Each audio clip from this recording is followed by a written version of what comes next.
اللہ بہت درگزر کرنے والا اور رحم فرمانے والا ہے۔ کیا تم جانتے نہیں ہو کہ اللہ زمین اور آسمانوں کی سلطنت کا مالک ہے؟ جسے چاہے سزا دے اور جسے چاہے معاف کر دے، وہ ہر چیز کا اختیار رکھتا ہے۔ اے پیغمبر، تمہارے لیے بات سے رانی نہ ہوں وہ لوگ جو کفر کی راہ میں بڑی تیز گامی دکھا رہے ہیں، خواہ ان میں سے ہوں جو منہ سے کہتے ہیں ہم ایمان لائے، مگر دل ان کے ایمان نہیں لائے، یا ان میں سے ہوں جو یہودی بن گئے، جن کا حال یہ ہے کہ جھوٹ کے لیے کان لگاتے ہیں اور دوسرے لوگوں کی خاطر جو تمہارے پاس کبھی نہیں آئے سون گون لیتے پھرتے ہیں۔ کتاب اللہ کے الفاظ کو ان کا صحیح محل متعین ہونے کے باوجود اصل معنی سے پھیرتے ہیں اور لوگوں سے کہتے ہیں کہ اگر تمہیں یہ حکم دیا جائے تو نہ مانو، حکم دیا جائے تو مانو، نہیں تو نہ مانو۔ جسے اللہ ہی نے فتنہ میں ڈالنے کا ارادہ کر لیا ہو، اس کو اللہ کی گرفت سے بچانے کے لیے تم کچھ نہیں کر سکتے۔ یہ وہ لوگ ہیں جن کے دلوں کو اللہ نے پاک کرنا نہ چاہا، ان کے لیے دنیا میں رسوائی ہے اور آخرت میں سخت سزا۔ یہ جھوٹ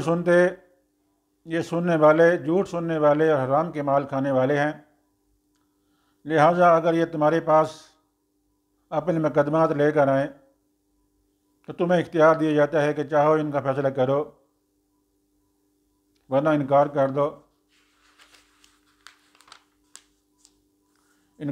دو تو یہ تمہارا کچھ بگاڑ نہیں سکتے، اور فیصلہ کرو تو پھر ٹھیک انصاف کے ساتھ کرو کہ اللہ انصاف کرنے والوں کو پسند کرتا ہے۔ اور یہ تمہیں کیسے حکم بناتے ہیں جبکہ ان کے پاس تورات موجود ہے جس میں اللہ کا حکم لکھا ہوا ہے، اور پھر یہ اس سے منہ موڑ رہے ہیں۔ اصل بات یہ ہے کہ یہ لوگ ایمان ہی نہیں رکھتے۔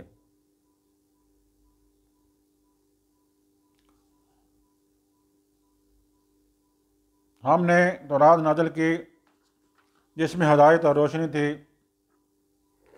سارے نبی جو مسلم تھے اسی کے مطابق ان یہودی بن جانے والوں کے معاملات کا فیصلہ کرتے تھے، اور اسی طرح ربانی اور احبار بھی اسی پر فیصلہ کا مدار رکھتے تھے، کیونکہ انہیں کتاب اللہ کی حفاظت کا ذمہ دار بنایا گیا تھا اور وہ اس پر گواہ تھے۔ پس اے گروہ یہود، تم لوگوں سے نہ ڈرو بلکہ مجھ سے ڈرو، اور میری آیات کو ذرا سے معاوضے لے کر بیچنا چھوڑ دو۔ جو لوگ اللہ کے نازل کردہ قانون کے مطابق فیصلہ نہ کریں وہی کافر ہیں۔ تورات میں ہم نے یہودیوں پر یہ حکم لکھ دیا تھا کہ جان کے بدلے جان، آنکھ کے بدلے آنکھ، ناک کے بدلے ناک، کان کے بدلے کان، دانت کے بدلے دانت، اور تمام زخموں کے لیے برابر کا بدلہ۔ پھر جو قصاص کا صدقہ کر دے تو وہ اس کے لیے کفارہ ہے، اور جو لوگ اللہ کے نازل کردہ قانون کے مطابق فیصلہ نہ کریں وہی ظالم ہیں۔ پھر ہم نے ان پیغمبروں کے بعد مریم کے بیٹے عیسیٰ کو بھیجا۔ تورات میں سے جو کچھ اس کے سامنے موجود تھا وہ اس کی تصدیق کرنے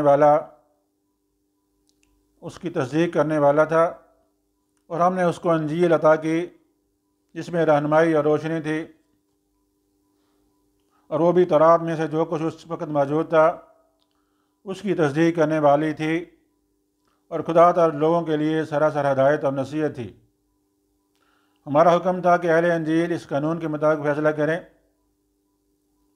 جو اللہ نے اس میں نازل کیا ہے، اور جو لوگ اللہ کے نازل کردہ قانون کے مطابق فیصلہ نہ کریں وہی فاسق ہیں۔